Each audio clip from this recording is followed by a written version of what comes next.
wabarakatuh.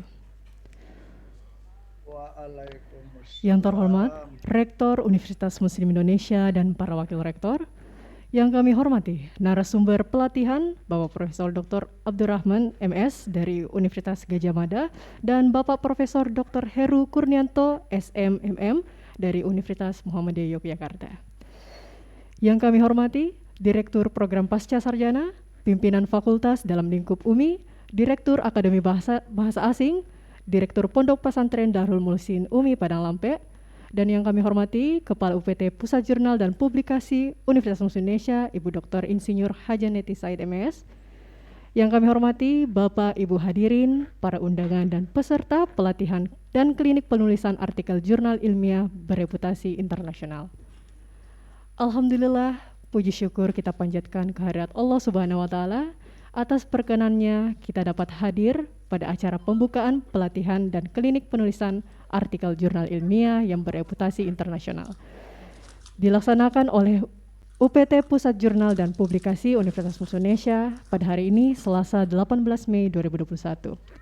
Bapak Ibu hadirin, mengawali acara ini marilah kita bersama membaca basmalah. Bismillahirrahmanirrahim. Selanjutnya, pembacaan ayat suci Al-Quran oleh Qori Rizal. Dengan ini disilahkan.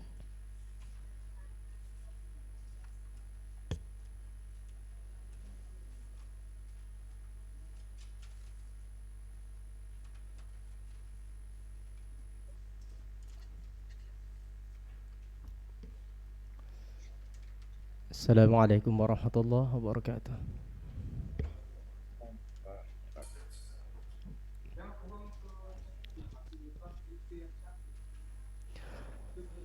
أعوذ بالله من الشيطان الرجيم.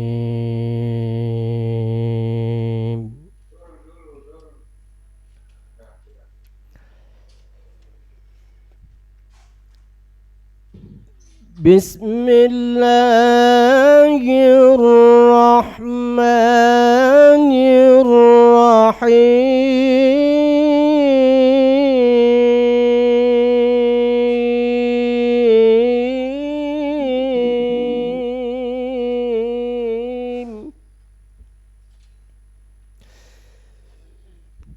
إن هذا القرآن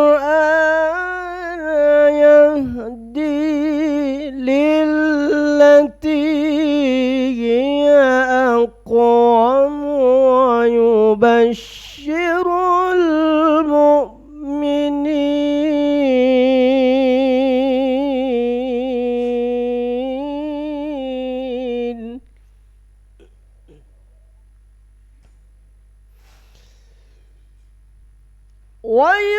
ويبشر المؤمنين الذين يعملون الصالحات أن لهم أجرا كبيرا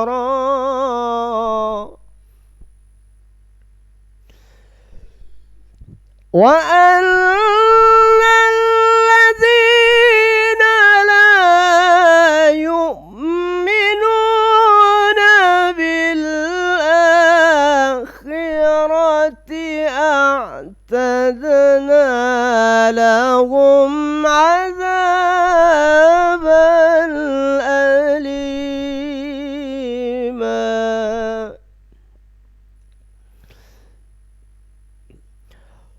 ويدع الإنسان بالشر دعاءه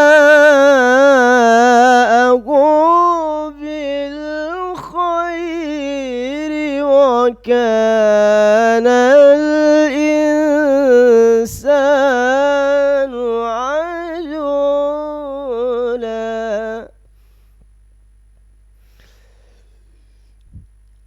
وجعلنا الليل والنهار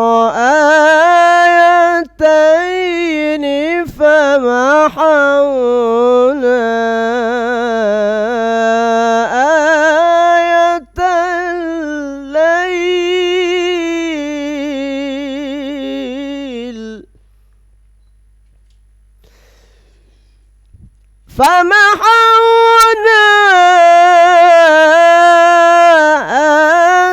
آية الليل وجعلنا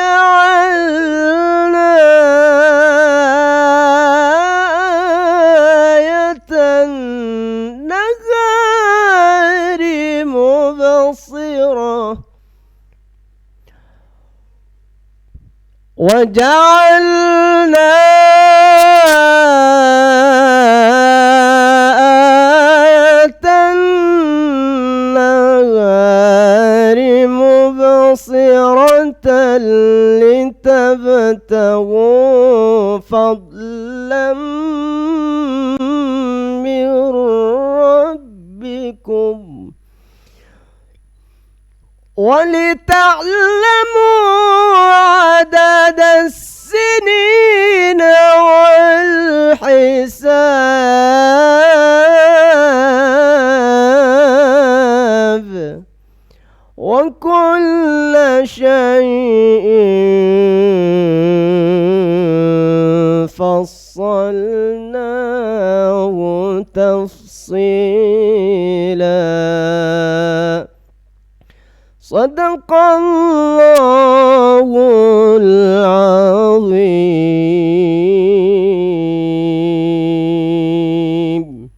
السلام عليكم ورحمة الله وبركاته.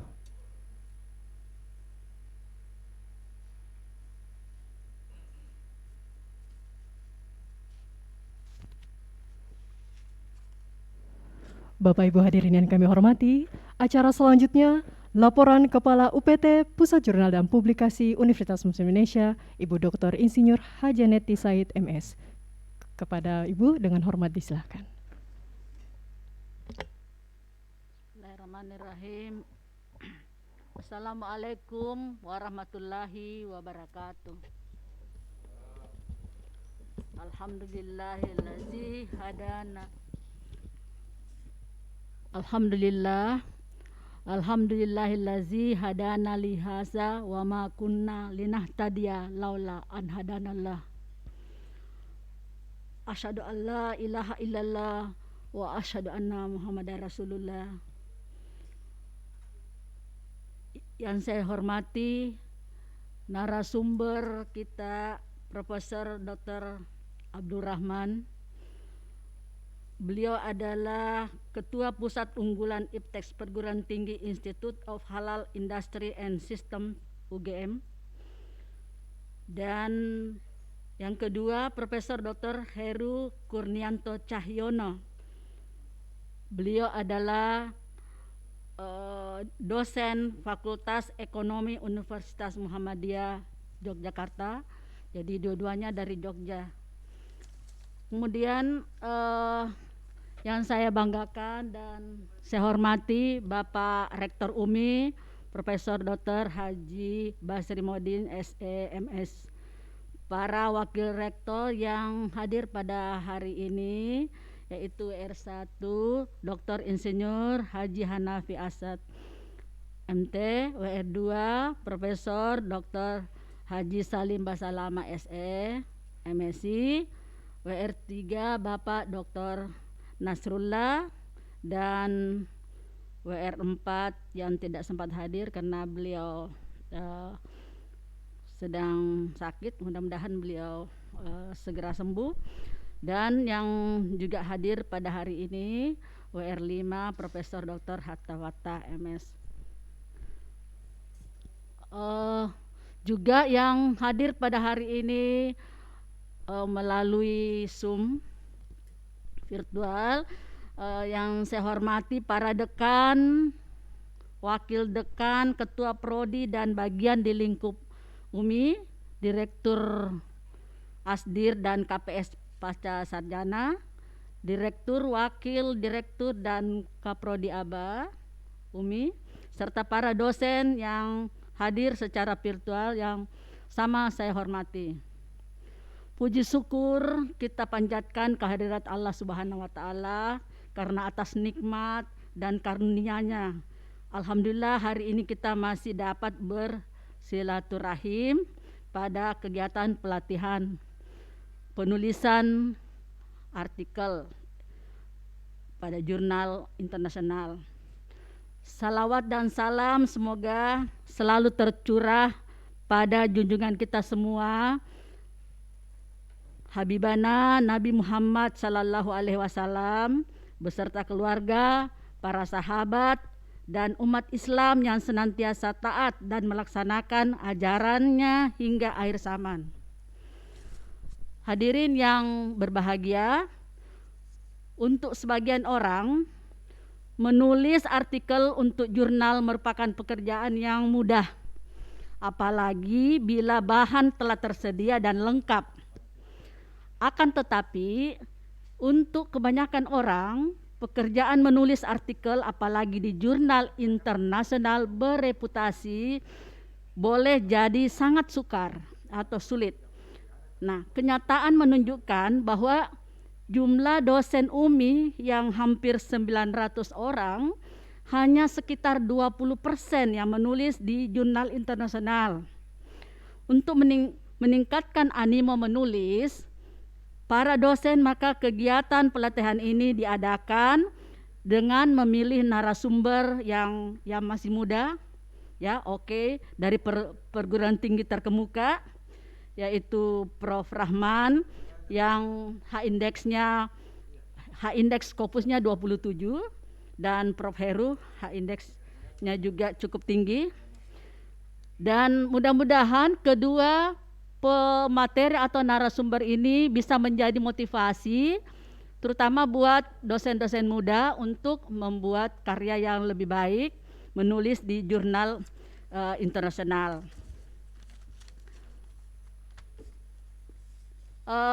Kemudian kegiatan ini nanti akan diikuti dengan kegiatan klinik. Jadi klinik ini untuk mereview tulisan yang masuk. Jadi beberapa tulisan telah masuk, ada sekitar 20 tulisan yang rencananya kami akan review, jadi ditelaah untuk diberikan masukan. Dan selanjutnya nanti bukan hanya di review secara internal tetapi juga eksternal dengan adanya narasumber kami ini, dan diharapkan nanti bisa melahirkan artikel yang dapat dipublish di jurnal internasional. Jadi kami mengharapkan artikel-artikel yang dipublish ini menggunakan afiliasi yang sama, yaitu Universitas Muslim Indonesia. Jadi bukan afiliasi yang bahasa Inggris yang di university apa, tapi menggunakan afiliasi Universitas Muslim Indonesia, tidak diterjemahkan, tetapi cukup UMI saja, Universitas Muslim Indonesia. Untuk itu kami mohon kesediaan nanti Bapak Rektor untuk membuat semacam surat keputusan atau SK terkait afiliasi ini. Hadirin yang berbahagia, jadi rencananya kegiatan ini tadinya dibatasi hanya untuk dosen-dosen UMI, tetapi kami khawatir pesertanya kurang, sementara kami sudah berupaya mengadakan atau memfasilitasi untuk mengundang narasumber dari luar. Untuk itu kami buka kegiatan ini untuk keluar juga, jadi ada yang peserta dari luar UMI. Hadirin yang berbahagia, kegiatan ini dapat terlaksana atas partisipasi seluruh panitia dan kesediaan para narasumber serta kehadiran peserta semua. Untuk itu kami ucapkan terima kasih. Mohon maaf bila ada kekurangan selama kegiatan ini berlangsung. Semoga acara ini bernilai ibadah dan diridhai oleh Allah Subhanahu wa taala. Wabillahi taufiq wal hidayah. Wassalamualaikum warahmatullahi wabarakatuh. Tidak juga.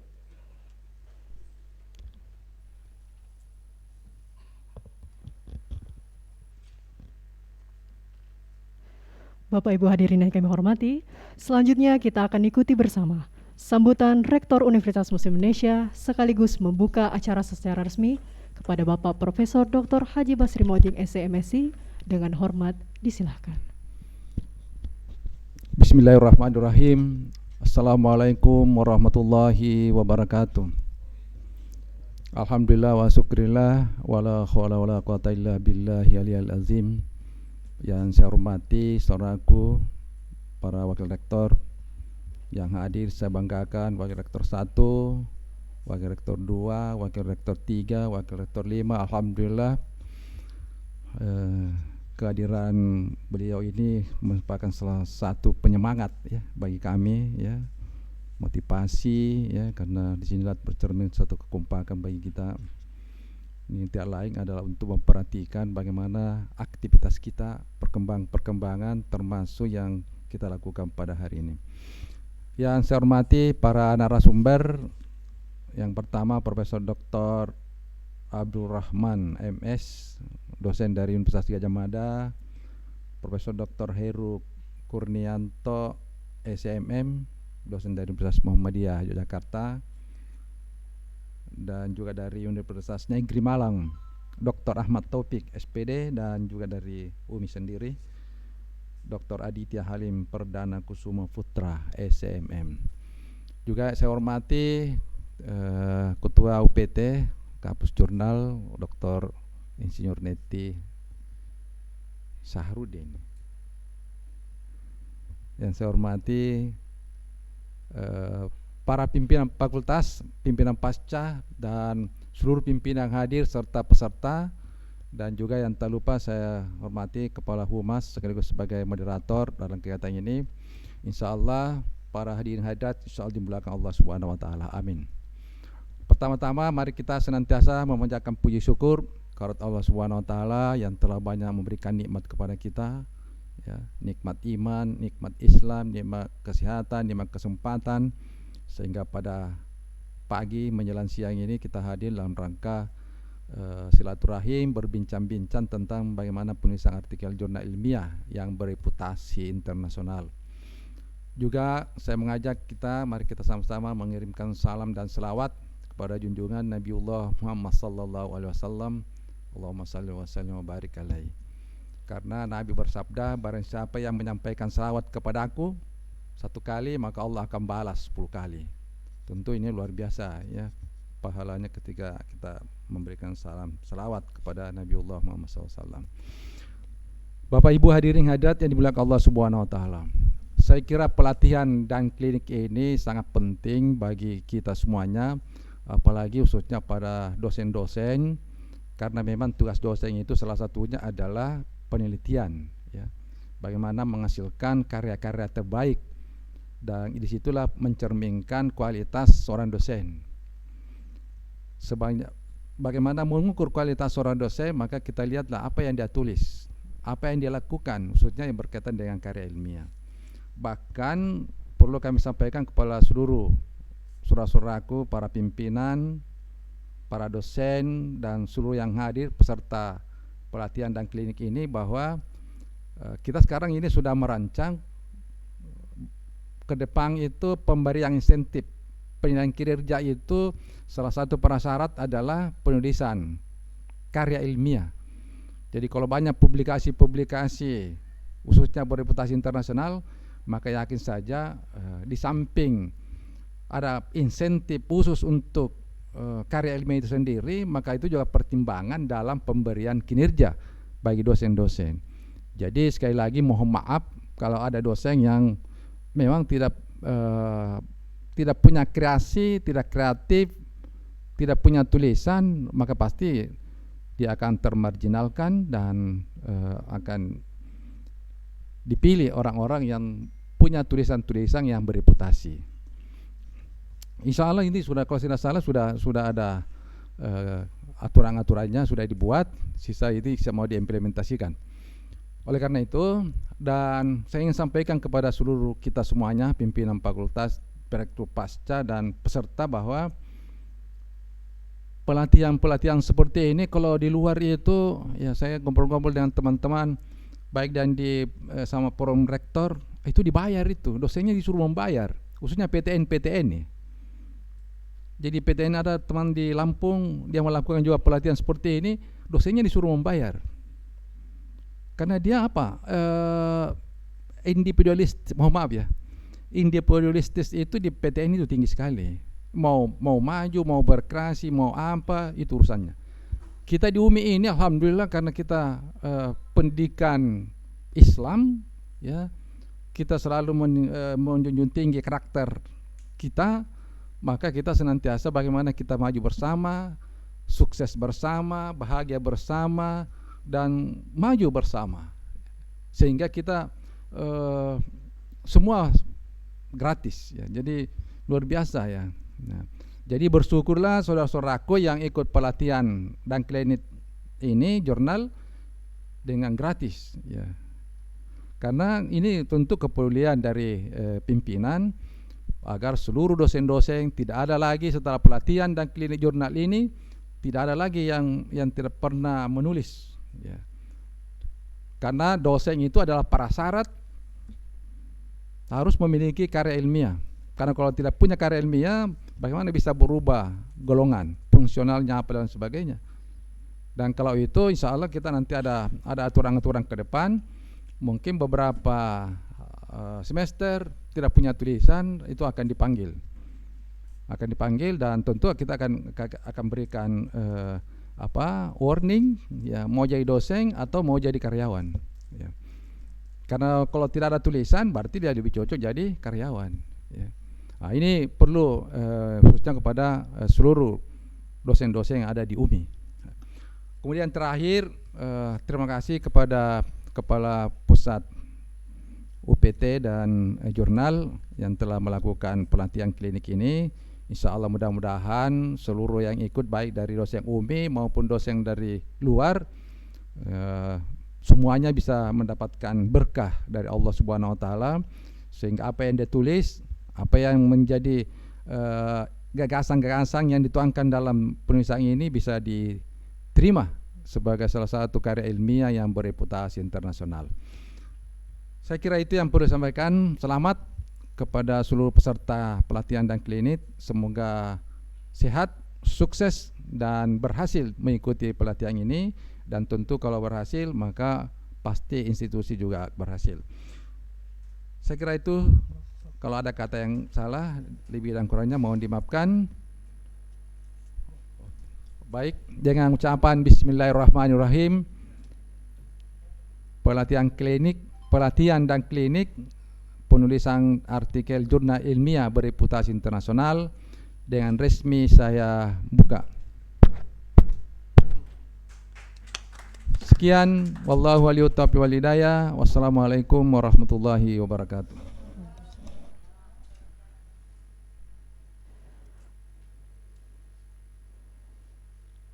Baik, Bapak Ibu hadirin yang kami hormati, demikianlah opening ceremony acara pelatihan dan klinik penulisan artikel jurnal ilmiah bereputasi internasional. Mohon maaf bila ada salah kata. Wassalamualaikum warahmatullahi wabarakatuh.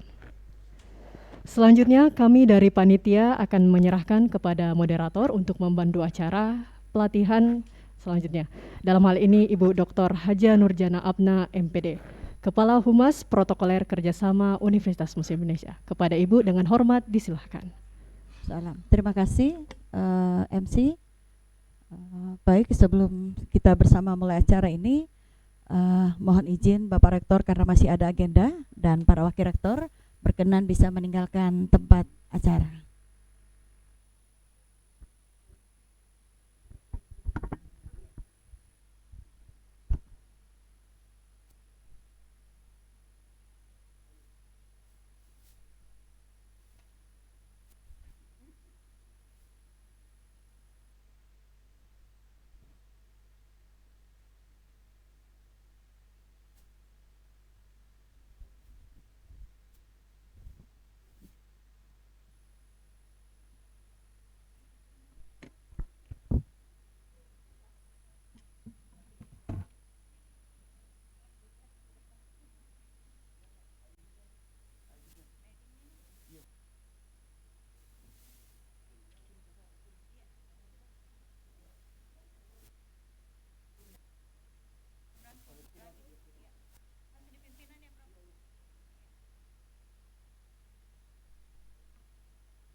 Baik, Bapak Ibu yang kami banggakan, alhamdulillah tadi kita sudah mengikuti acara pembukaan dari kegiatan pelatihan penulisan artikel jurnal ilmiah berprestasi internasional, dan saat ini kita akan masuki kegiatan pelatihan.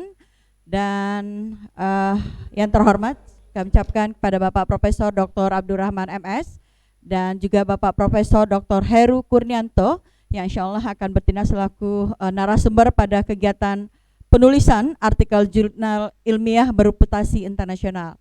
Bapak Ibu para peserta yang saya banggakan, tadi banyak hal yang sudah disampaikan oleh Pak Rektor, demikian juga oleh Ketua PJP, bahwa menulis dan mempublikasikan karya ilmiah memang bagi kita dosen masih menjadi persoalan serius, karena tentu tidak sedikit di antara kita tertunda maupun terhalang kepangkatan hanya karena disebabkan tidak terpenuhinya publikasi ilmiah yang berreputasi internasional. Karena itu bagaimana kita menyiapkan tulisan kita, artikel yang sudah ada, lalu kemudian bagaimana bisa lolos dalam jurnal ilmiah berreputasi internasional. UPT PJP memfasilitasi kita dalam penulisan artikel ini, dan sudah hadir kedua narasumber pada pelatihan ini. Namun sebelumnya saya akan bacakan secara singkat biodata kedua narasumber.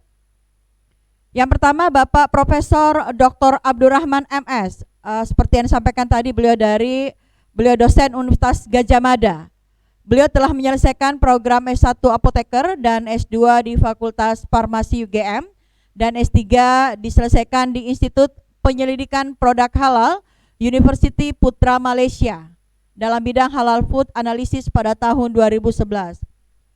Dan beliau sejak tahun 2003 tercatat sebagai dosen di Fakultas Farmasi UGM, dan saat ini juga menjabat sebagai Ketua Pusat Unggulan IPTEX Perguruan Tinggi Institut for Halal Industry and System. Berapa penelitian peroraman telah dipublikasikan di jurnal terindeks Scopus, dan sampai saat ini sebanyak 255 artikel dengan H-index di Scopus 27, dan juga beliau saat ini sebagai Editor-in-Chief di Indonesian Journal of Pharmacy Journal terindeks Scopus Q3. Dan yang lainnya, berapa penghargaan yang telah diperoleh, diantaranya yang Scientist Scopus Award 2014, dan juga penerima anugerah kekayaan intelektual luar biasa dalam bidang publikasi internasional dari Kemendikbud Dikti tahun 2014. Jadi luar biasa narasumber kita, semoga insya Allah kita dapat menerima banyak hal, dan kita pun juga dapat artikel-artikel yang kita sudah tulis insya Allah dapat terpublikasi di jurnal ilmiah berreputasi internasional insya Allah. Dan narasumber kedua adalah Bapak Profesor Dr. Heru Kurnianto Cahyono, Education Management Universitas Gadjah Mada, alumni tahun 1997, dan menyelesaikan program Doktor Psikologi Manajemen dan organisasi juga di Universitas Gadjah Mada, lulus pada tahun 2008. Dan internasional publikasi beliau telah menulis lebih dari 80 artikel di proceeding, buku dan jurnal baik nasional maupun internasional, dan beliau juga sebagai pembicara lebih dari 80 kegiatan baik lokal maupun nasional dan internasional. Dan juga award diantaranya ini ada berapa, mungkin hanya 1-2 saja yang sempat kami bacakan. Finalis dosen berprestasi terbaik tingkat nasional 2012, dan juga the best paper the 6th National Conference on Applied Business yang dilaksanakan di Universitas Stikubeng Semarang 2019. Luar biasa, dan juga beberapa course and training yang sudah diikuti juga oleh beliau. Baik Bapak Ibu, kita memanfaatkan waktu ini kita di Makassar, Prof. Heru dan juga Prof. Rahman. Saat ini pukul 11 dan insya Allah kita akan memanfaatkan waktu 1 jam, karena itu mungkin 30 menit masing-masing narasumber kami persilakan, dan nantinya kita akan istirahat salat duhur, dan setelah itu kita akan kembali lanjut pada pukul 13.15. Baik, mungkin yang pertama sudah join Prof. Heru, sudah hadir, terima kasih. Baik, mungkin yang pertama kami persilahkan kepada Prof. Heru, Profesor Dr. Heru Kurnianto Cahyono untuk menyampaikan materinya. Prof. Rahman. Prof. Rahman sudah hadir? Belum. Baik, untuk pertama kami persilahkan pada Prof. Dr. Heru Kurnianto Cahyono menyampaikan materinya. Waktu yang kami berikan Prof 30 menit karena nantinya kita harapkan setelah duhur kita lebih banyak diskusi dengan para peserta. Kami persilahkan Prof, silahkan.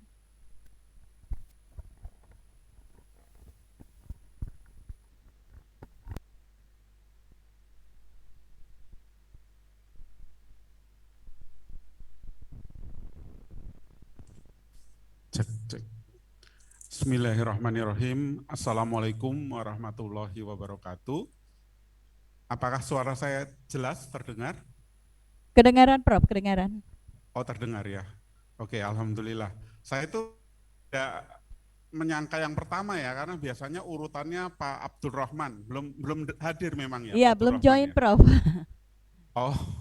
Masih sementara Jadi proses. saya lebih banyak cerita pada bidang ilmu atau disiplin ilmu saya, yaitu manajemen dan psikologi ya. Jadi bagaimana pengalaman publikasi, memang di social science saya lihat H-index tidak banyak yang tinggi-tinggi ya. Kebetulan H-index saya sekitar 6 ya, dengan publikasi mungkin lebih dari 30 kalau untuk Scopus ya, yang terindeks Scopus. Jadi kelihatannya di social science tidak terlalu banyak. Cuma kita juga harus hati-hati, ini sebagai introduction juga, bahwa kita kan inginnya publikasi itu terkait dengan kenaikan jabatan fungsional kita juga ya. Kebetulan saya juga penilai angka kredit di pusat maupun di di LL Dikti maupun di Jakarta. Itu memang kita harus hati-hati terkait dengan yang namanya jurnal-jurnal yang tidak punya kualifikasi dalam arti predatory ya. Jadi sekarang tawaran untuk masuk ke jurnal-jurnal bereputasi itu yang Scopus gitu, itu karena permintaan sangat tinggi sehingga penyedia Scopus itu banyak ya. Jadi kayak biro perjalanan ya, kita mau masuk ke Scopus itu, sehingga akhirnya banyak sekali dosen-dosen ya itu bisa publikasi, tapi sebetulnya publikasinya itu kemudian nilainya sangat minim ketika dinilai dalam penilaian angka kredit ya. Karena apa? Karena jurnalnya ternyata tidak memenuhi kualifikasi.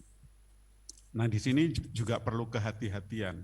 Jadi kalau nanti Bapak Ibu, teman-teman sekalian mau publikasi itu sebetulnya bisa di Scopus ya, bisa di Web of Science yang internasional ya, bisa juga di Sinta ya. Sinta 1 pun sekarang banyak atau setara dengan jurnal internasional. Jadi kita bisa lebih selektif ya di dalam memilih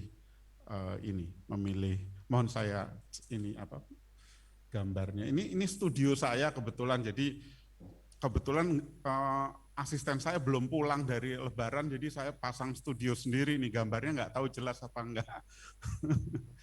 Oke. Nah, jadi ini saya kerjakan sendiri ya, jadi saya sebentar-bentar gerak-gerak nata gambar. Oke, jadi kira-kira itu ya, sehingga kita perlu hati-hati. Yang penting kita tahu petanya juga. Jadi ada jurnal terindeks, misalnya terindeks Web of Science. Web of Science itu biasanya sedikit lebih ketat ya, lebih ketat dibandingkan Scopus ya. Lalu ada Scopus. Kemudian nanti di bawahnya mungkin ada Copernicus ya. Ada Sinta. Bahkan Sinta itu nggak kalah ya. Sinta itu misalnya yang Sinta 1, 2 itu dengan Scopus itu ya, kalau menurut saya sih, pengalaman saya di Sinta, apalagi beberapa perguruan tinggi besar ya, Sinta itu beberapa jurnal milik Universitas Gadjah Mada, Universitas Indonesia, ITB, itu juga di Sinta 2 itu saya kira sangat kompetitif. Kalau di Indonesia untuk manajemen itu yang Scopus itu baru jurnalnya Universitas Gadjah Mada ya, International Journal Gadjah Mada Business Review kalau nggak salah. Itu Q3 ya. Nah, ini saya kira medannya ya, ketika Bapak Ibu akan submit artikel ya. Artikelnya mau saya kirim kemana nih? Jadi kita perlu hati-hati untuk memilih ya, memilih artikel-artikel tadi. Kemudian Bapak Ibu,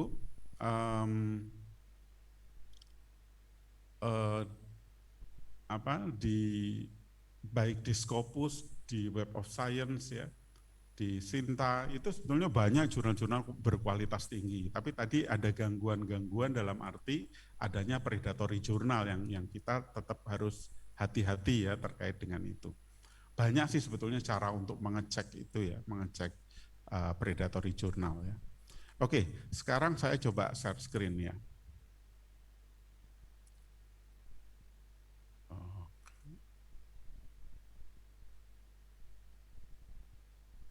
Sudah masuk ya? Sudah, gambarnya sudah kelihatan? Sudah Prof, sudah kelihatan. Sudah ya. Mungkin Nah bisa kalau diperbesar ya Prof. ada asisten saya biasanya ini akan muncul di angka 75 ini loh, gambarnya muncul di sini sebetulnya biasanya. Cuma saya belum tahu caranya untuk muncul di sini ya. Oke, baik kita mulai dari topik ya. Jadi saya kira nih topik ini penting ya. Topik kajian kita harus melihat bagaimana atau apa topik-topik yang muncul di jurnal yang mau kita tuju ya. Kita lihat topiknya apa. Bahkan kita juga tahu isunya apa nih pada periode-periode tertentu ya. Lalu kemudian kalau kita melihat pada artikel kita, itu hal yang penting adalah melihat apa sih hal yang baru yang mau kita sumbangkan dalam dunia akademik ya. Yang seringkali kalau mahasiswa doktoral itu sering membahas namanya novelty ya, kebaruan.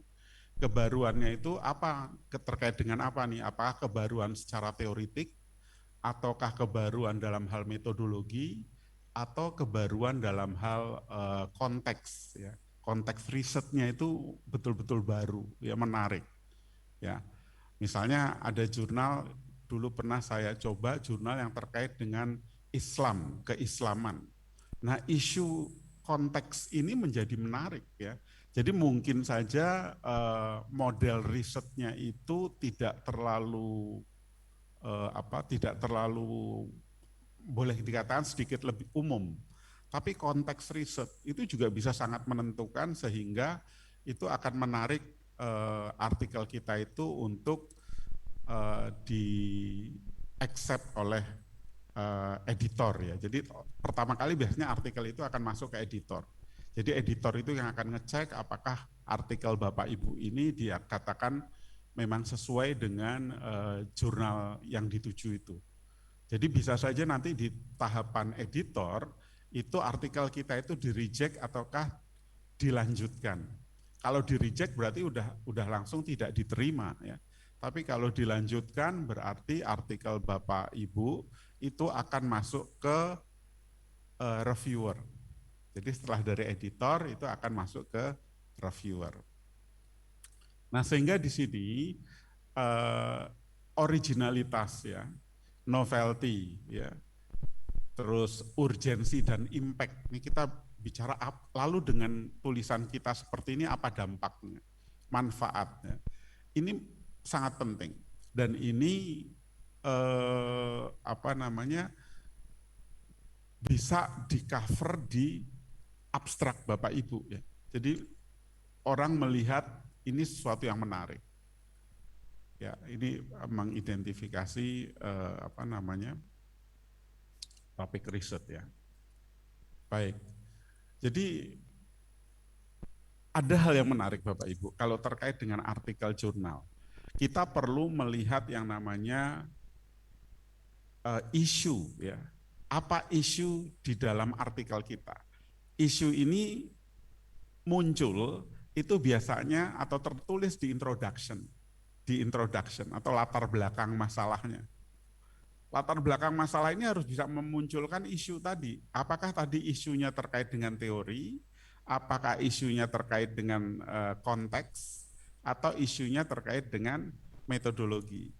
Nah, saya sih menyarankan 1-2 paragraf pertama itu isunya sudah kelihatan. Jadi orang tahu, oh Bapak Ibu atau kita itu mau meneliti kemana, ya. Itu di paragraf-paragraf awal, ya, 2-3 paragraf pertama. Ini saya kira penting, kita bicara kebaruan. Nah, cuma memang di dalam penelitian social science, ya, ada dua perspektif, ya. Ada perspektif yang namanya perspektif positivistik. Lalu ada lagi perspektif yang namanya interpretif. Kalau perspektif positivistik, ini perspektif di mana ilmu sosial itu berusaha meminjam pendekatan studi dalam ilmu alam atau natural science. Ya. Bapak Ibu bisa bayangkan kalau peneliti ilmu alam, ketika kita meneliti entitas kimia, kita menggunakan yang namanya mikroskop elektron. Mikroskop elektron ini menjadi pembatas antara researcher, peneliti, dengan objek yang diteliti. Ya. Kemudian kalau peneliti natural science lainnya, ya, ilmu alam lainnya, misalnya kita menggunakan teleskop untuk melihat bintang-bintang di langit, ya, melihat bintang dan sebagainya, galaksi, ya. Itu juga kita menggunakan media.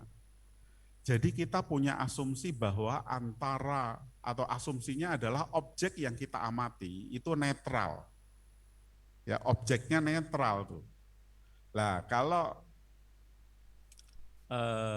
dari sisi penelitinya kita punya jarak antara kita sebagai peneliti dengan apa yang kita teliti.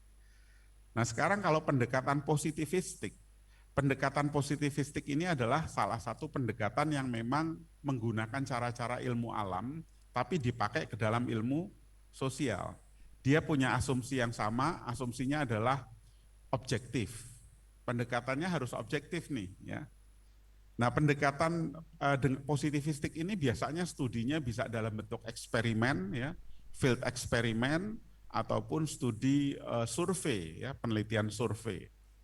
Jadi kalau penelitian survei misalnya, kita melihat bahwa antara kita peneliti dengan yang diteliti, itu ada jarak. Maka kita menggunakan media yang namanya mikroskopnya itu adalah kuesioner. Kita menggunakan kuesioner itu seperti mikroskop, ya.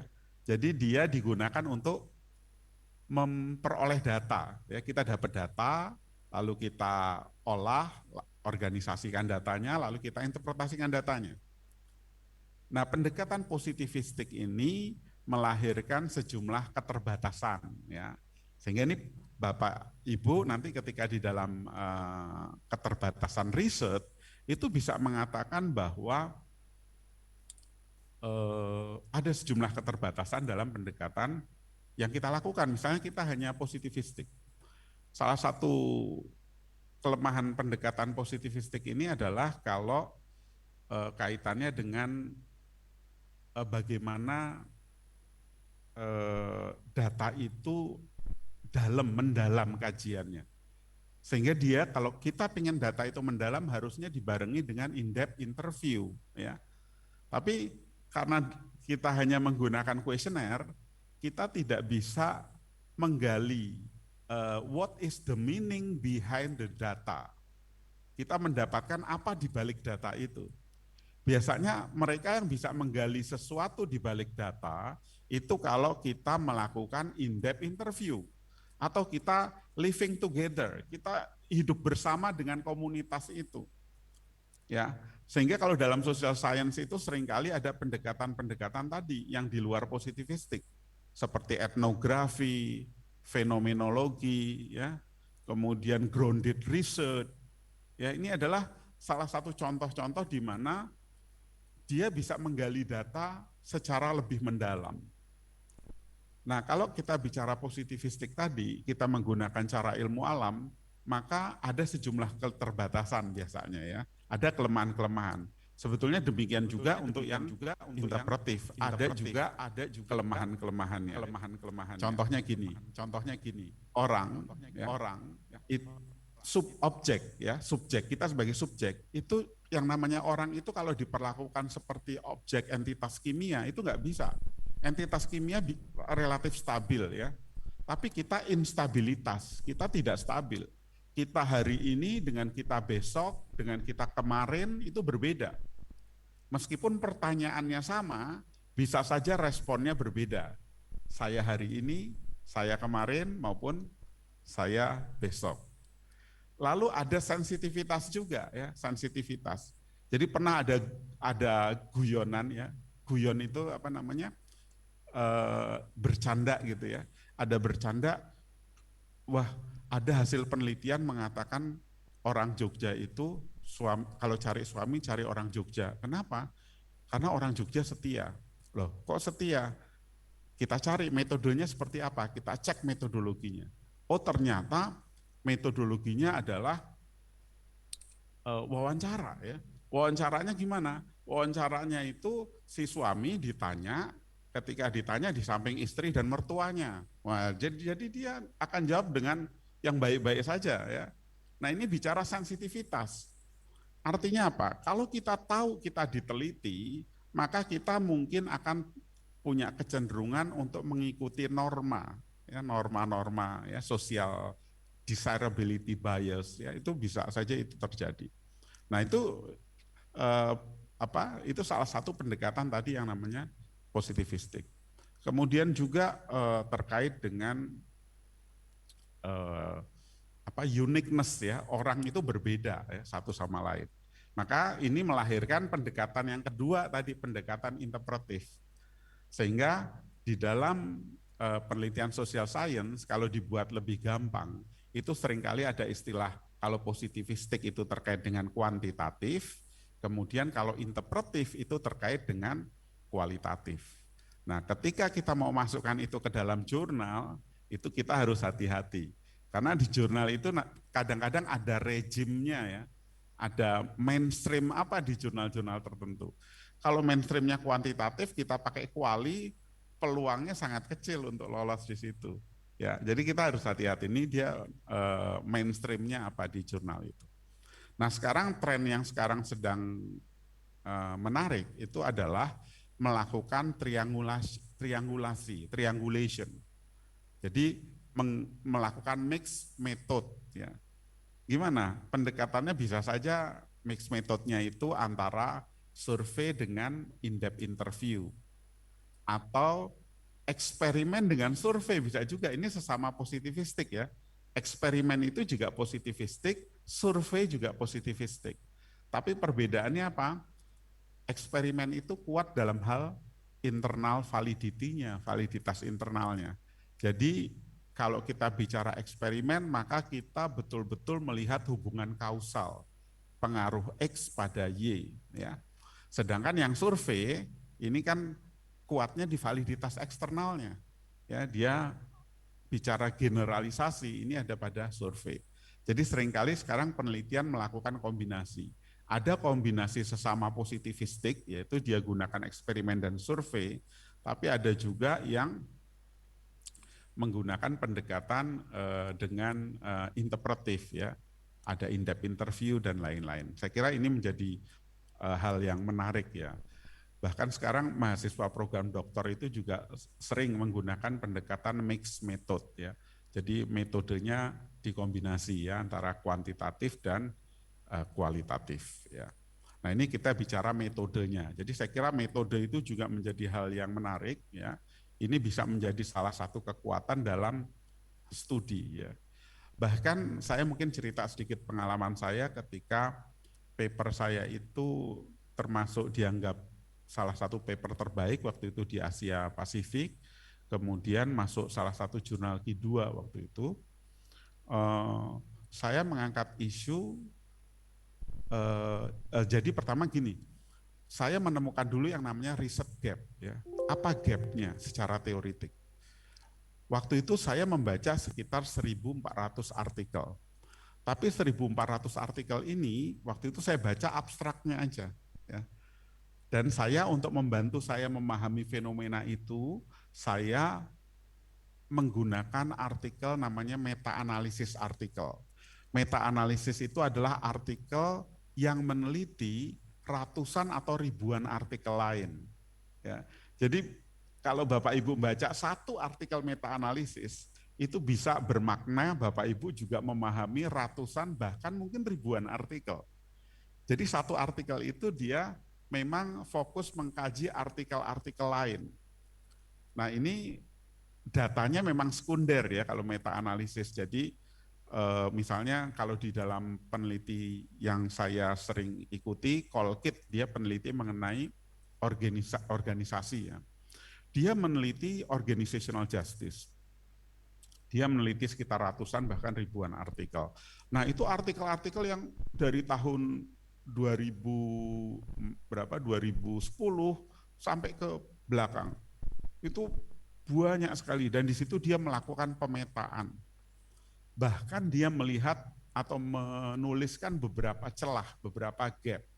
Ini kan sangat membantu kita sebagai peneliti. Kenapa? Karena dari membaca meta-analisis itu, saya bisa melihat bagaimana isu-isu terbaru terkait dengan kajian keadilan tadi. Bahkan saya juga bisa melihat perkembangannya seperti apa sih studi keadilan itu. Nah ini saya kira menarik untuk Bapak Ibu ya menggunakan artikel meta-analisis dalam social science. Karena artikel tadi itu ketika Bapak baca itu Bapak Ibu seperti membaca ratusan bahkan ribuan jurnal.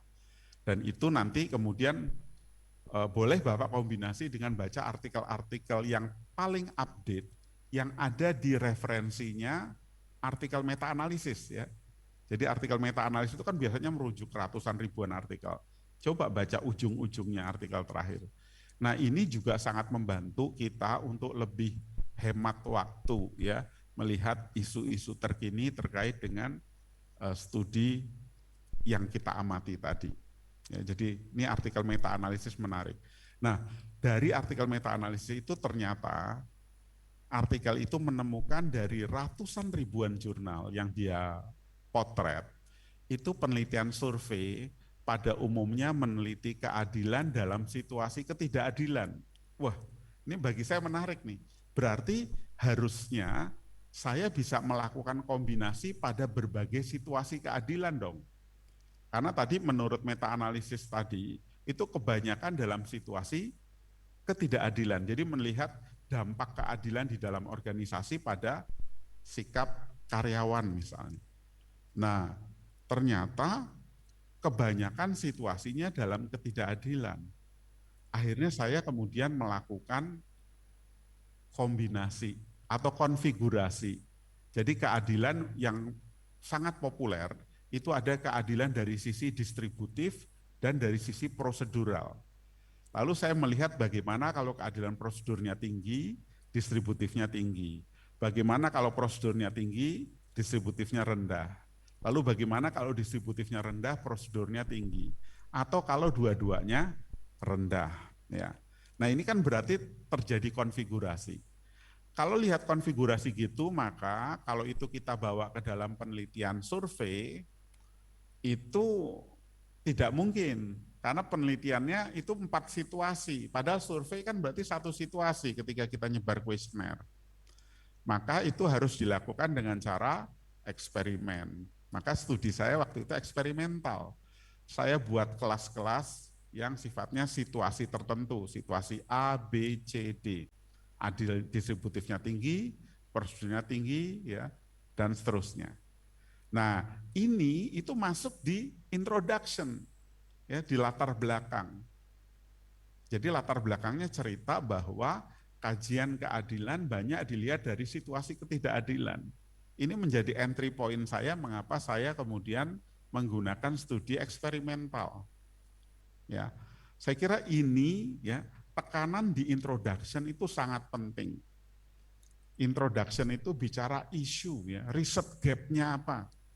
Nah, saya tadi menemukan riset gap-nya seperti itu sehingga orang bisa membayangkan apa yang akan dilakukan oleh peneliti berikutnya. Maka dari situlah akhirnya saya kemudian menggunakan metodologi atau metode ya eksperimen lalu disambung dengan studi survei. Ya. Dan ketika itu setelah papernya jadi, kebetulan saya dulu paling suka mengkaitkan antara hibah ya. Saya dapat hibah dari Dikti, itu hibah namanya waktu itu fundamental. Waktu itu saya belum guru besar. Saya guru besar tahun 2010. Waktu itu usia saya sekitar 38 lah. Nah itu saya dulu waktu masih umur 30-an gitu, itu saya senang mengakses dana Dikti mulai dari hibah fundamental, lalu saya bawa ke seminar luar negeri, lalu masukkan jurnal internasional. Jadi apa? Saya bisa dapat dari hulu ke hilir tuh. Aktivitasnya satu, dapat dananya bertingkat. Mulai dari hibah risetnya, seminar luar negeri, sampai ke jurnal internasional. Jurnal internasional waktu itu masih cash, bukan cash, maksud saya cepat itu. Jadi langsung dapat 30 juta. Dan waktu itu saya tidak tahu istilah Scopus ya.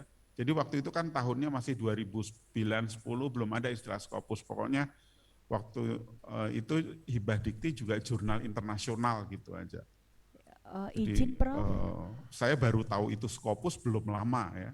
Jadi wah ternyata seperti itu. Nah ini saya kira menjadi satu hal penting ya buat Bapak Ibu untuk menemukan riset gap, untuk menemukan isu ya.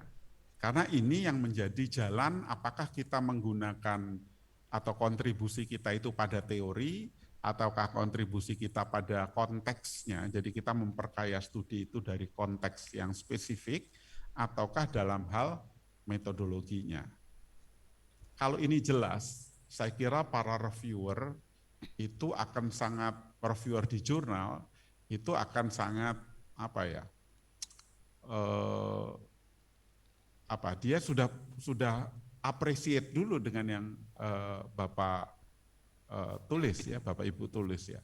Begitu juga nanti ketika itu dibawa untuk Bapak Ibu ngajukan ke lektor kepala atau guru besar ya. Kebetulan saya salah satu penilai angka kredit tadi. Nanti begitu itu diajukan ke Jakarta, mungkin lewat LL Dikti dulu di Sulawesi, kemudian dibawa ke Jakarta. Nah itu salah satu hal yang dilihat itu adalah kontribusinya. Yeah. Jadi bukan sekedar pada key-nya aja, Q1, Q2, Q3, Q4, tapi kita lihat juga substansinya. Ya substansinya. Sebetulnya apa sih kontribusi artikel ini pada pengembangan keilmuan? Baik Prof, mohon izin ya, karena waktu ya. Prof. Mohon izin Prof, mungkin sementara 30 menit dulu, nanti insya Allah kita akan sambung lagi. Kita siap ya maaf ya, karena saya masih patokannya 1 jam ya. Ya, insya Allah Prof, setelah duhur kita akan lanjut lagi. Iya. Ya. Jadi itu intinya adalah tadi poinnya adalah satu, tadi hati-hati ketika memilih artikelnya ya Bapak Ibu. Kemudian substansi itu juga hal yang sangat penting. Jadi isunya ya. Kemudian kontribusi itu menjadi hal yang penting untuk menjadi concern ya dari Bapak Ibu. Saya kira itu dulu, nanti kita lanjutkan dengan diskusi. Terima kasih Ibu. Assalamualaikum warahmatullahi wabarakatuh. Waalaikumsalam warahmatullahi wabarakatuh. Menarik sekali, saya kira sudah memberikan pengantar kepada kita bagaimana langkah awal dalam penulisan paper, bagaimana kita dalam menemukan isu, apakah ini lebih penekanan kepada kontribusi teori, konteks, atau metodologi. Saya kira ini menjadi catatan nanti Bapak Ibu untuk kita diskusikan setelah sesi pertama ini. Baik, selanjutnya kami persilahkan 30 menit ke depan untuk penyampaian materi kepada Bapak Profesor Dr. Abdurrahman. Disilahkan Prof.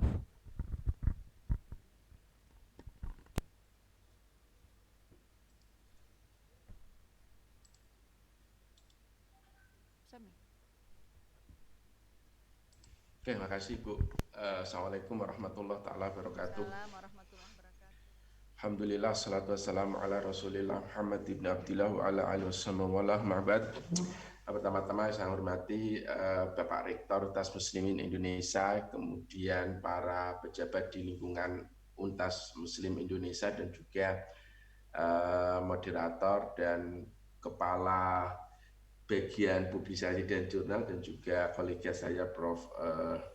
Heru ya. Jadi Bapak Ibu, saya akan berbicara singkat sekitar 30 menit, nanti lebih banyak pertanyaannya. Jadi sesuai topik yang diberikan oleh panitia kepada saya akan bercerita tentang dalam waktu singkat penyiapan artikel ilmiah dan strategi publikasi di jurnal internasional bereputasi ya. Tadi sudah katakan, so far saya sudah publish sekitar 255 artikel di Scopus ini BRI ini dengan citation index 2888. Kenapa ini saya katakan bahwa saat ini kalau kita bicara ranking-rankingan itu ya, bagi yang suka mengamati ranking-rankingan itu, salah satu indikatornya itu adalah citation per staff atau jumlah citasi. Harapannya apa? Penting kita punya publikasi banyak, tetapi jauh lebih penting adalah seberapa orang yang itu mensitasi artikel Bapak Ibu. Tentunya adalah citasi secara natural ya gitu. Nah, sehingga mungkin targetnya kalau nanti sudah punya paper banyak, maka nanti target selanjutnya adalah meningkatkan citasi, karena citasi itu adalah keterbacaan dari artikel kita ya. Nah, Mas dan Mbak, gini, pertama-tama saya nyatakan terutama mungkin di para dosen muda ya, atau yang belum pernah punya pengalaman, bahwa Anda harus menumbuhkan harapan. Kata Pak Dahlan Iskan itu, hidup itu akan menjadi bermakna kalau kita itu punya namanya hope atau harapan. Nanti kalau Anda itu sudah punya artikel, maka beranilah itu untuk submit, karena dengan submit maka nanti Anda itu akan menumbuhkan harapan. Oh, tiap hari Anda akan membaca akan melihat status, oh artikel saya itu sampai mana, dan itu tidak pernah ada ruginya.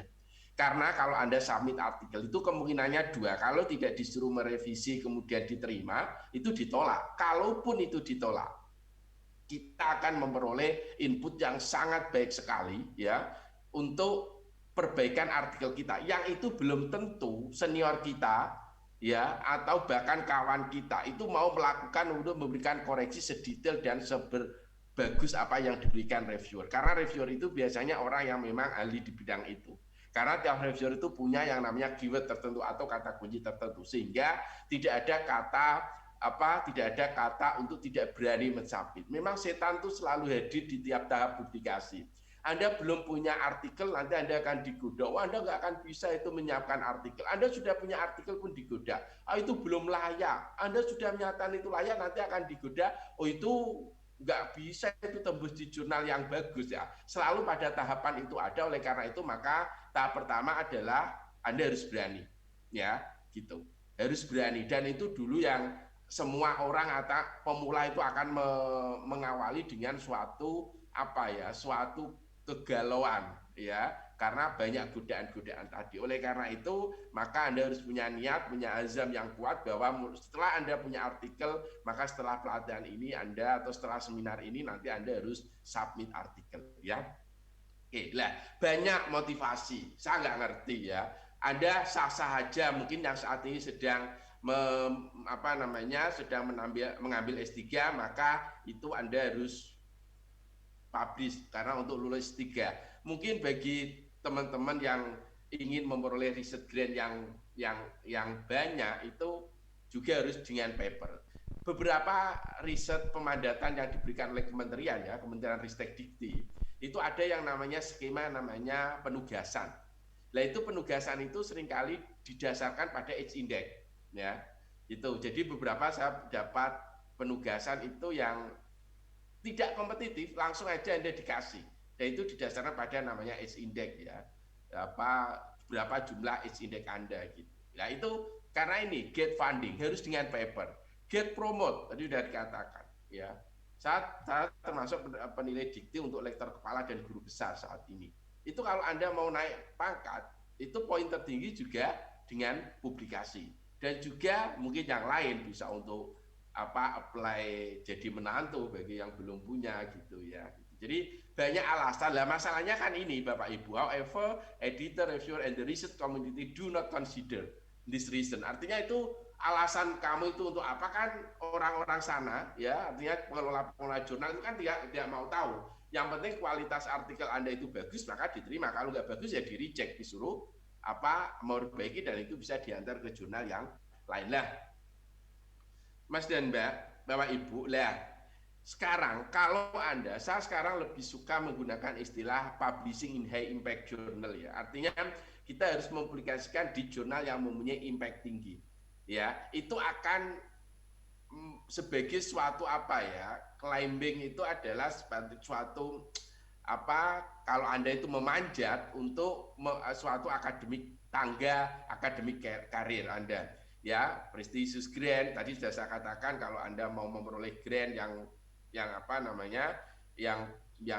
grant internasional itu selalu track record Anda itu apa? Lah, track record itu dibuktikan tidak dengan lisan, Anda bisa ini itu tidak, tapi dibuktikan dengan paper-paper Anda. Dan paper-paper Anda itu juga tidak cukup. Orang-orang luar negeri itu juga tanya apakah itu publish di high impact journal atau tidak. Jurnal-jurnal terindeks di Thomson atau tidak gitu ya. Gitu.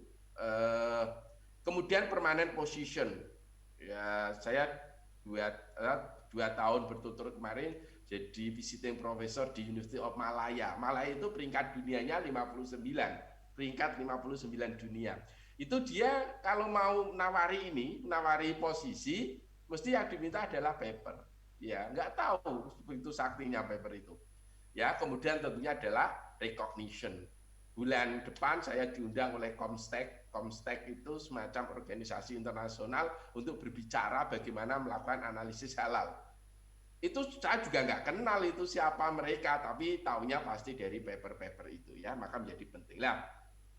Oleh karena itu, maka nanti pemilihan jurnal itu menjadi penting ya, nanti bisa didiskusi lebih lanjut. Tetapi gini, memilih jurnal itu seperti memilih suatu jodoh. Kalau Nabi memberikan rambu-rambu kan gini kan, tungkakul mar'a li'arba' limalia wali jamalia wali syasabiya wali dina fasad bidadidid taribat yadak. Kalau kamu mau mencari istri, carilah apa? Karena mungkin Anda mencari istri itu ya karena cantiknya, karena nasabnya, kedudukannya, karena hartanya, atau karena agamanya. Fasad bidadidin taribat yadak. Maka pilihlah yang agamanya bagus. Minimal seagama dengan Anda, maka Anda akan bahagia. Itu juga sama. Kalau Anda mau memilih suatu jurnal, maka kriteria Anda mesti banyak. Bisa karena itu skopnya, bisa karena metriknya, bisa karena publication speed, bisa karena accept dan rejection rate-nya, bisa karena aspect practice, atau karena publication chart. Nah, pesan saya, ya itu yang dianut oleh, sementara Anda ikut saja saya dulu, yang pesan saya, Anda kalau publish artikel, maka pilihan utama yang pilih adalah ini, metriknya. Nah, so far saat ini ya jurnal yang metriknya tinggi itu kalau jurnal itu terindeks di Thomson. Di Indonesia belum ada satupun jurnal yang terindeks di Thomson. Atau jurnal kalau Anda bidangnya saya terindeks di Science Citation Index Expanded, atau kalau Anda ilmunya sosial adalah Social Citation Index Expanded. Itu yang paling tinggi saat ini. Ya, maka Anda harus milihlah itu. Baru kalau itu tidak mampu ya Anda turunkan ke jurnal yang terindeks di Scopus, ya, gitu. Kemudian kalau itu enggak ya sudah di DOAJ atau di indeks Cochrane. Antara ini tuh Sinta itu masuk di peringkat ini. Kalau jurnal-jurnal terindeks Scopus itu automatically akan masuk ke Sinta 1 dan sebagainya. Seperti jurnal yang saya kebetulan sebagai editor in chief-nya itu terindeks di Scopus Q3 itu ya automatically dia menjadi Sinta 1, ya. Oke ya, jadi yang pilih nanti adalah pilihlah karena metriknya. Sama kalau Anda mau mencari istrian, kalau Anda merasa modalnya banyak ya mesti Anda ingin punya istri seperti Raisa misalkan. Kalau enggak ya yang di bawahnya Raisa dan sebagainya. Artinya kita harus punya pilihan-pilihan dan prioritas pilihan itu adalah kalau di jurnal adalah berdasarkan metrik. Ya, kita lanjutkan. Nah, ini penting. 2 kata kunci yang harus Anda mau sukses ke publikasi internasional. Yang pertama, itu harus datanya itu harus cukup. Cukup itu dalam artian apa? Novelty-nya harus tinggi dan datanya itu harus comparable dengan jurnal yang Anda tuju.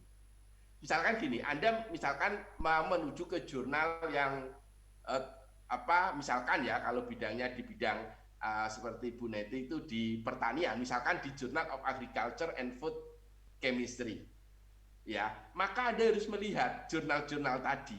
Dan jurnal tadi itu kira-kira isu terbarunya itu datanya itu seperti apa. Nah, kalau Anda punya data yang comparable dengan jurnal yang Anda tuju tadi, maka itu Anda berani untuk mensubmit ke sana. Nah, itu pun belum cukup. Data yang cukup, ya, kemudian novelty-nya tinggi, itu belum cukup kalau itu tidak ditulis dengan baik. Nah, yang ada ilmunya itu adalah ini penulisan ilmunya yang kita bisa berbagi. Tapi kalau ilmu terkait dengan bidang itu adalah ke spesifikasi dari Bapak Ibu sendiri. Paham ya? Jadi ada dua. Anda mau datanya Anda bagus seperti apapun, kalau itu Anda tulis tidak dengan standar, akan di-reject. Demikian juga, kalau Anda pintar nulis sekali, tapi datanya itu ecek-ecek, datanya itu sedikit sekali, novelty-nya itu rendah, atau non-novelty, Anda nggak akan bisa di-publish di jurnal yang tinggi. Ingat ya, dua tadi itu, datanya itu harus comparable dengan data yang di jurnal yang kita tuju, dan yang nomor dua adalah itu harus ditulis dengan baik. Ini tidak omongan saya, tapi ini Anda lihat Anda nanti bisa klik di sini ya. Materi ini sudah saya sampaikan ke Bu Neti, silakan Anda ambil, Anda minta, tidak saya PDF-kan, dan Anda bisa gunakan untuk ngajar di tempat lain ya. Ini bukan kata-kata saya. Nah, sekarang pemahaman yang pertama, Anda harus paham betul ya terkait dengan jenis artikel.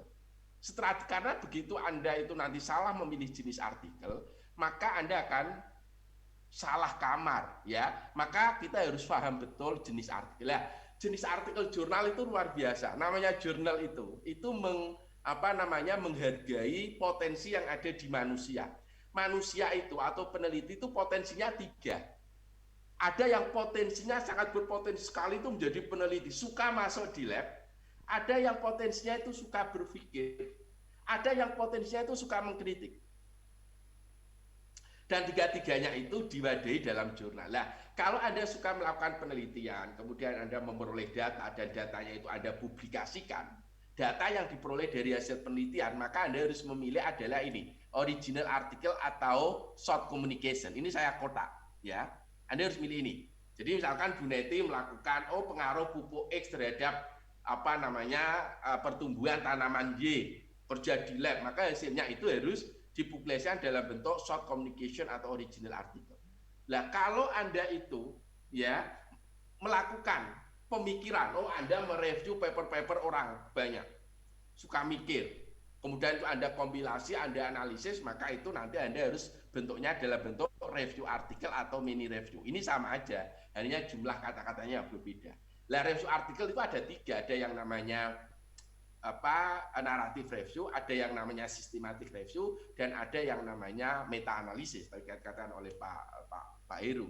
Nah, kalau Anda mau, kita bisa bicara banyak tentang ini. Saat ini ramai sekali, saya itu hampir bicara tentang bagaimana menulis review itu, terutama sebagai pengganti tugas akhir ya. Karena kan seperti di farmasi itu kan kebanyakan selama ini kan kerjanya di lab. Begitu lab lockdown, akhirnya banyak yang menggunakan review. Terakhir kemarin ke Poltekkes Makassar, dan sebelumnya di Stiva, yaitu di Makassar semuanya.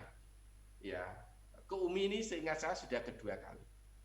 Jadi itu potensi orang yang suka berpikir. Ya, ada orang itu potensinya itu mengkritik artikel orang. Misalkan saya punya paper, tapi menurut Bu Neti, apa yang dilakukan oleh Pak Abdul itu salah, tidak tepat. Maka Bu Neti mengkritik paper saya, kemudian dia menuliskannya dalam suatu paper, ya, maka itu namanya nanti adalah letter to editor. Jadi jangan salah kamar. Kalau itu hasil dari penelitian, maka itu masuknya ke original article atau short communication. Kalau itu hasilnya dari review, itu Anda masuknya ke review. Kalau itu dari menyalahkan atau mengkritik paper orang lain, maka itu letter to editor. Enaknya saat ini semacam kalau untuk kenaikan pangkat, ini belum dibedakan antara apakah itu review ataukah original article. Ya, saat baru-baru ini saya naik apply 4E itu saya menggunakan review.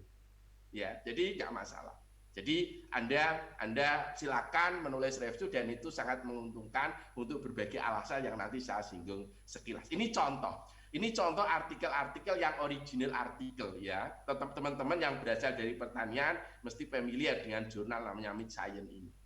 Ya, jurnal yang impact-nya tinggi ada di bawah Elsevier. Ini juga Mid Science ini artinya apa? Ini paper-paper ini adalah paper yang diproduksi dari suatu hasil penelitian. Ya, ini contohnya. Saya memang untuk berbagai alasan kalau publish suka di jurnal yang sama. Karena apa? Karena editornya itu dia bisa mengikuti. Oh ini dulu ini gitu. Enak kan? Oke, yang kedua adalah bentuk review, Mas dan Mbak. Untuk berbagai alasan ya, saya itu suka menulis review. So far mungkin sudah ada 25 sampai 30 artikel dalam bentuk review. Kenapa? Karena review itu yang pertama tingkat citasinya tinggi. Coba Bapak Ibu renungkan ya. Renungkan. Kalau Bapak Ibu nulis original artikel, ketika Bapak Ibu menulis pendahuluan, maka itu Anda akan lebih suka menulis atau suka membaca review, dan finally Anda akan membaca itu gitu ya. Itu. Nomor duanya, akibatnya apa? Tingkat citasinya itu tinggi. Ya.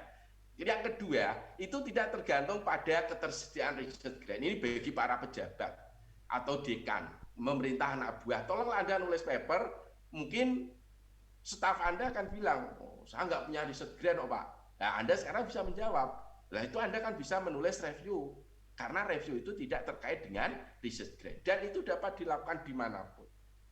Nah, saya cerita ya, ini namanya tahadus binikmah. Saya itu ketika naik haji pun saya itu nyari suatu tempat, cari hotel bisa untuk nulis paper, menulis review, akhirnya dapat 1,5 dan itu akhirnya dua-duanya diterima. Nah, ini saya tunjukkan papernya. Itu memang betul-betul saya tulis di Tanah Suci. Sambil berdoa seperti doanya para ahli pada Rasulullah ketika perang Badar ini. Ini adalah tempat yang mustajab, maka saya berdoa semoga paper ini accept. Dan alhamdulillah accept. Saya submit di Mekah, saya nulis sekitar 2 minggu pada waktu itu, akhirnya keterima. Lah, ini papernya Bapak Ibu. Ini paper 100% saya tulis di Tanah Suci. Ini publish di impact factor-nya adalah 4,113 undertale. Ya. Sama yang separuh ini. Paper ini separuhnya saya kerjakan di sana. Ini adalah so far paper dengan impact factor tertinggi yang saya peroleh. Dan di jurnal ini adalah jurnal dengan impact factor tertinggi di bidang food science. Jadi kalau untuk apa ya, bukan ujub lah ya, untuk kepuasan ilmiah itu saya sampai tahap ini saya puas karena bisa mencapai di jurnal tertinggi di bidang food science, karena bidang saya food science. Ya, gitu. Karena tiap jurnal itu punya bidangnya. Ya, gitu. Ya, oke ya, ini review itu tadi alasannya. Oke, ini yang baru-baru ini saya dapat ya, ini dapat. Maka kalau saya nganggur ya, kebetulan saya itu banyak nganggurnya. Nganggur itu nulis. Ya, ini nggak bayar loh Bapak Ibu ya, ini 0 rupiah loh. Ini nggak bayar loh, ini 0 rupiah, ini juga 0 rupiah, ini juga 0 rupiah, nggak bayar. Gitu. Ya. Memang jurnal, saya nggak mengatakan jurnal yang eman uangnya aja. Walaupun saya juga dalam beberapa hal juga membayar untuk paper. Tapi itu biasanya kalau saya dioyak dengan output. Tapi kalau itu saya tidak tahu dioyak ya, tidak didudit dengan suatu output, biasanya saya nggak suka. Eman uangnya ya. Mendingan saya gunakan untuk membelikan air susu anak saya ya. Oke, ini contohnya review. Lihat. Oke ya, selanjutnya kita masuk ke apa? Saya masuk singkat ke ini, organisasi Bapak Ibu, Mas dan Mbak. Tadi saya katakan ya, Anda Bapak Ibu harus paham dengan baik tiap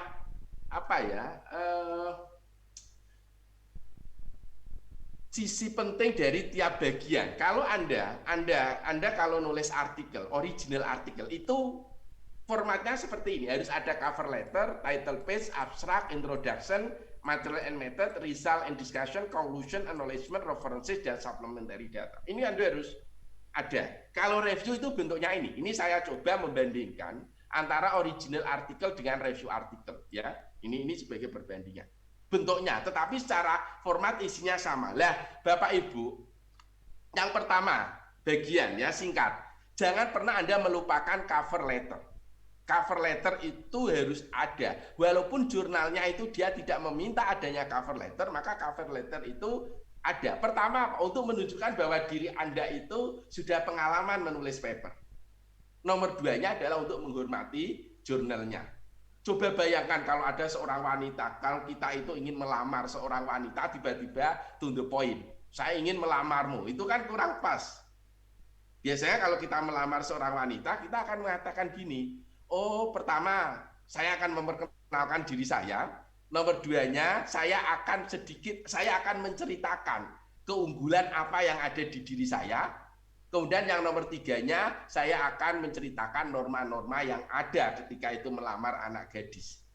Ini semuanya ada di sini, makanya ini contoh cover letter. Cover letter itu pertama ini penghormatan kepada jurnalnya, kepada yang terhormat siapa. Yang kedua ini adalah maksud, oh saya itu maksudnya itu ini loh. Kemudian yang ketiga ini terkait dengan keunggulan paper kita. Oh paper Anda itu keunggulannya apa? Itu harus disebutkan. Anda harus berpikir bahwa namanya editor itu orang yang sangat sibuk. Dan hal yang pertama, gini, wajahnya paper itu ada 3 Bapak Ibu. Pertama cover letter, yang kedua adalah judul, yang ketiga adalah abstrak. Ini harus Anda poles sebaik mungkin. Seperti kalau wajah Anda ya wajah, kalau wajah saya ya ini. Secara keseluruhan kan bagus dan tidaknya tubuh ini adalah di wajah ini. Paper juga gitu. Apa tadi 3 itu cover letter, judul, dan abstrak. Karena itu adalah 3 yang pertama kali dibaca oleh editor dan itu bisa digunakan untuk memutuskan disevaluation, apakah Anda akan diucapkan terima kasih, artinya langsung di reject, atau dilanjutkan dengan proses review. Ya, lah ini penting. Lah ini adalah normal, pernyataan normatif. Oh Anda kalau paper tidak boleh, itu sudah pernah saat ini sedang dilamarkan atau disubmit ke paper yang lain, datanya itu sudah pernah dipublikasikan, itu nggak boleh, maka itu harus dinyatakan. Ini pernyataan normatif. Ya, yang pertama. Yang kedua adalah Bapak Ibu, ya judul. Judul itu gini, singkat saja saya ingin katakan, kalau Anda membuat judul artikel itu boleh berbeda dengan judul disertasi atau judul tesis atau judul laporan penelitian. Kalau Anda membuat judul laporan penelitian itu biasanya kan karena itu dari proposal, itu kan pengaruh ini terhadap ini. Itu namanya judul itu indikatif. Indikatif itu kurang menarik Bapak Ibu. Pengaruh ini terhadap ini itu kurang menarik. Tetapi saya minta kalau Anda nanti membuat judul, lebih baik judulnya itu dibuat yang informatif. Contohnya informatif begini. Lebih bagus mana? Nggak perlu dijawab, direnungkan aja. Pengaruh Sambiloto gitu ya, rame terhadap daya tahan tubuh untuk virus COVID-19. Itu Anda masih bertanya-tanya. Tetapi kalau judul itu dibuat informatif, daun Sambiloto efektif meningkatkan daya tahan tubuh untuk menangkal COVID-19, tentunya judul yang kedua yang tipikalnya ini informatif jauh lebih baik. Itu yang pertama, ya.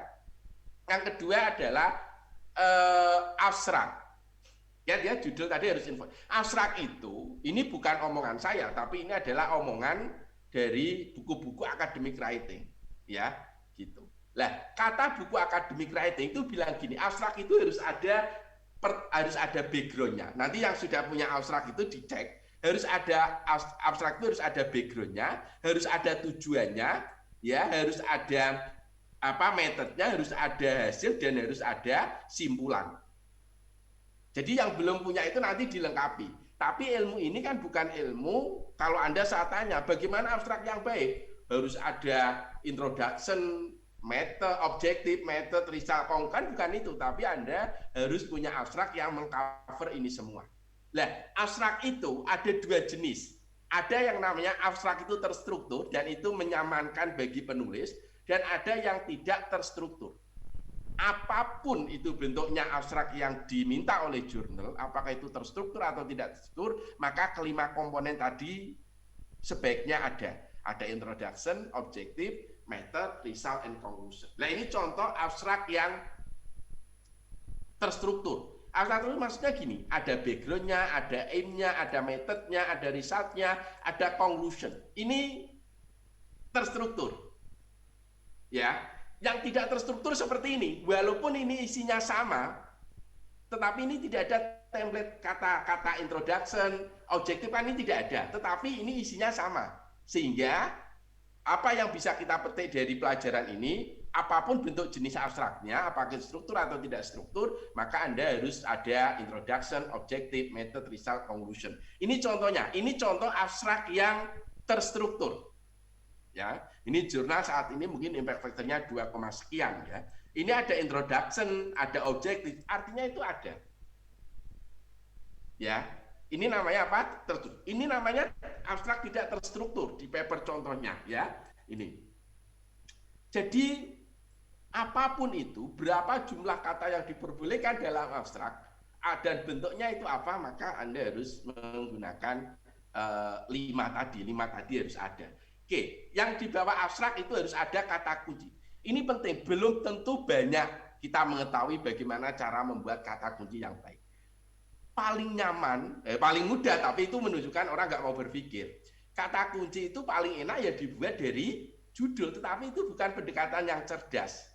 Karena apa? Karena nanti artikel Anda itu potensi ditemukan oleh orang lain itu rendah, dibanding kalau Anda menggunakan kata kunci yang itu berbeda dengan judul, menggunakan kata-kata kunci yang berbeda dari kata-kata kunci yang terdapat di dalam judul, tetapi itu menggambarkan artikel. Karena mesin-mesin pencari seperti Google, itu kan dia database-nya dari kata-kata yang ada di judul dan kata-kata yang ada di keyword.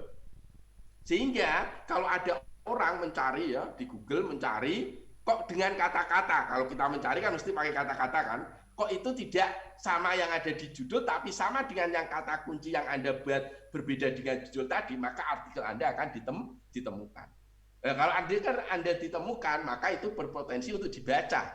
Kalau itu dibaca, maka itu berpotensi untuk dilakukan sitasi. Makanya strateginya, kalau Anda mau artikel Anda itu ditemukan sesering dan sebanyak oleh orang, maka gunakanlah kata kunci yang berbeda dengan judul tapi menjadikan artikel. Ya. Oke, kemudian ini contoh ya, bagaimana ini ada judul dan ini kata kunci. Lah saya ingin katakan gitu, memang susah mencari kata kunci yang itu berbeda dengan judul. Kalau tidak semuanya ya separohnya. Kalau di dalam kaidah usul fikih itu kan ada ma la yudraku kulluhu la yutraku kulluhu. Apapun yang tidak bisa ditemukan kesemuanya, ya jangan ditinggalkan semuanya. Nah, mungkin ini ada yang yang dari Fakultas Agama Islam ma la yudraku kulluhu la yutraku kulluhu. Apa yang tidak bisa ditemukan semuanya, tidak diperoleh semuanya, ya jangan ditinggalkan semua. Nah, ini saya mengaplikasikan kaidah tadi karena mau berbeda semuanya ya susah, tapi biar itu tidak saya tinggalkan ke semuanya. Nah, mungkin kalau ini masih ada sekitar 10 menit ya saya bicara, ini introduction. Saya ingin berkata gini, bagian nulis paper yang susah tapi bisa, saya katakan susah tapi bisa, itu adalah bagian introduction, Bapak Ibu. Jadi ini secara teori ya. Jadi jangan mengatakan yang susah itu bagian result in discussion. Di buku-buku itu yang bagian yang difficult task itu ada di introduction. Makanya tadi. Lah, nulis introduction itu harus ada seninya. Ya. Yang pertama gini, kalau Anda nulis introduction itu tidak perlu terlalu banyak. Baik itu ilmu sosial atau ilmu eksak sama aja. Yang pertama, introduction itu selalu dimulai dari sesuatu yang umum.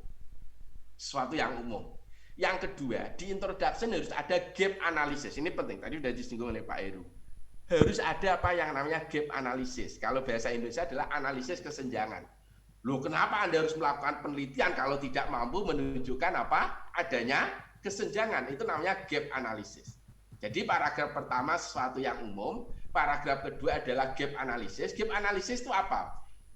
Apa yang telah dilakukan oleh orang lain itu sebutkan. Apa yang pernah dilakukan oleh orang lain, kelemahannya itu apa, solusinya itu apa. Ini kan namanya gap antara yang sudah ada dengan kenyataan kelemahan yang ada. Maka Anda solusinya adalah dengan sesuatu yang Anda lakukan penelitian saat ini. Itu yang kedua. Yang ketiga, di dalam pendahuluan harus ada yang namanya novelty. Kalau Anda menggunakan original article. Jadi kalau Anda menggunakan paper-paper yang itu jenisnya adalah original artikel, maka itu harus ada novelty-nya, keterbaruan. Demikian juga review. Kalau Anda menulis review pun harus ada novelty of review. Keterbaruan review itu apa? Sama juga kalau Anda membuat introduction di review juga harus ada gap analysis of review. Kalau reviewnya itu sudah banyak, Anda harus menulis review of review. Artinya gap analysis itu tidak hanya di original artikel, tapi juga ada di review artikel. Oke ya, itu yang ya. ketiga. Yang keempat, ya bentar lagi, 5 menit lagi. Yang keempat, itu Anda harus ada tujuan spesifik. Paham ya? Jadi harus ada tujuan spesifik. Itu di akhir introduction. Ingat dah, sementara ini percaya aja dulu. Pertama di introduction harus ada sesuatu yang umum, yang kedua harus ada apa? Gap analisis, yang ketiga novelty, yang keempat adalah tujuan. Itu luar biasanya organisasi paper itu sangat ilmiah sekali. Bahkan kalau Anda lihat ya, karya monumental Imam Ghazali itu juga seperti itu. Kalau Anda pernah baca Ihya Ulumuddin itu organisasinya juga gitu. Dia berdasarkan dari sesuatu yang umum, kemudian hasil analisis dari Imam Ghazali, terakhir adalah kesimpulan. Luar biasa. Ya, itu penulisan ilmiah memang seperti itu. Izin, yang Prof. Terakhir ini saya mau strategi ya. Strategi ini penting saya katakan. Izin, Pertama, Prof. ada 2 strategi. Yang pertama gini Bapak Ibu, biar Anda tidak terjebak di jurnal predator. Ikutilah ini, rumus sederhana dari saya. Pilihlah jurnal yang berafiliasi dengan penerbit bereputasi. Elsevier, Springer, Wiley, Taylor. Yang kedua, pilihlah jurnal yang pengelolaannya di bawah universitas.